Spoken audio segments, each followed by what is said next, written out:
28ാമത് വാർഷിക പൊതുയോഗവും തെരഞ്ഞെടുപ്പും ആദരിക്കലും നടന്നു. രാജകുമാരി YMCA യൂണിറ്റിന്റെ 2026-27 സാമ്പത്തിക വർഷത്തെ തെരഞ്ഞെടുപ്പും പൊതുയോഗവുമാണ് നടന്നത്. YMCA ഇന്റർനാഷണൽ ടൂറിസം സെന്ററിൽ നടന്ന വാർഷിക പൊതുയോഗം മുൻ സംസ്ഥാന ചെയർപേഴ്സൺ കുമാരി കുര്യാസ് ഉദ്ഘാടനം ചെയ്തു.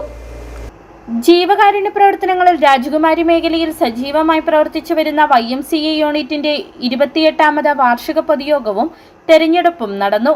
2026-27 സാമ്പത്തിക വർഷത്തെ തെരഞ്ഞെടുപ്പും കണക്കവതരണവുമാണ് നടന്നത്. രാജകുമാരി YMCA ഇന്റർനാഷണൽ ടൂറിസം സെന്ററിൽ നടന്ന വാർഷിക പൊതുയോഗം മുൻ സംസ്ഥാന ചെയർപേഴ്സൺ കുമാരി കുര്യാസ് ഉദ്ഘാടനം ചെയ്തു. ചാരിറ്റി പ്രവർത്തനങ്ങൾക്ക് ഏറ്റവും മുൻതൂക്കം നൽകി പ്രവർത്തിക്കുന്ന സംഘടനയാണ് YMCA. രാജകുമാരിയിൽ പ്രവർത്തിക്കുന്ന മറ്റ് സംഘടനകളെക്കാളും മികച്ച പ്രവർത്തനങ്ങൾ ജനങ്ങളിലേക്ക് എത്തിക്കുവാൻ രാജകുമാരി YMCAക്ക് സാധിച്ചിട്ടുണ്ടെന്ന് അവർ പറഞ്ഞു. രാജകുമാരി YMCA ചെയ്യുന്ന പ്രവർത്തനങ്ങളിൽ എനിക്ക് തോന്നുന്നു ഏറ്റവും കൂടുതൽ ചാരിറ്റി പ്രവർത്തനങ്ങൾക്ക് മുൻതൂക്കം കൊടുത്തുകൊണ്ടാണ് YMCA പ്രവർത്തിക്കുന്നത്. ഇന്ന് രാജകുമാരി പ്രദേശത്ത് ഉള്ള ഏത് ക്ലബ്ബുകളെക്കാളും കൂടുതൽ ഏറ്റവും നല്ല പ്രവർത്തനങ്ങൾ ജനങ്ങളിലേക്ക് എത്തിക്കുവാനായിട്ട് രാജകുമാരി YMCAക്ക് സാധിച്ചിട്ടുണ്ട് എന്നുള്ളത് നമുക്കേറെ അഭിമാനകരമായ ഒരു കാര്യമാണ്.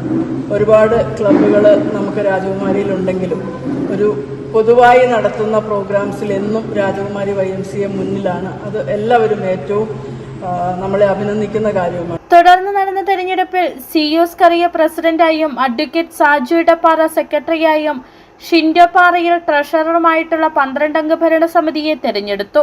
ജൂൺ മാസത്തിൽ നടക്കുന്ന കുടുംബസംഗമത്തിൽ പുതിയ ഭരണസമിതി അധികാരമേൽക്കും. ചടങ്ങിൽ പഞ്ചായത്ത് മെമ്പർമാരായിട്ടുള്ള YMCA അംഗങ്ങളെ ആദരിച്ചു.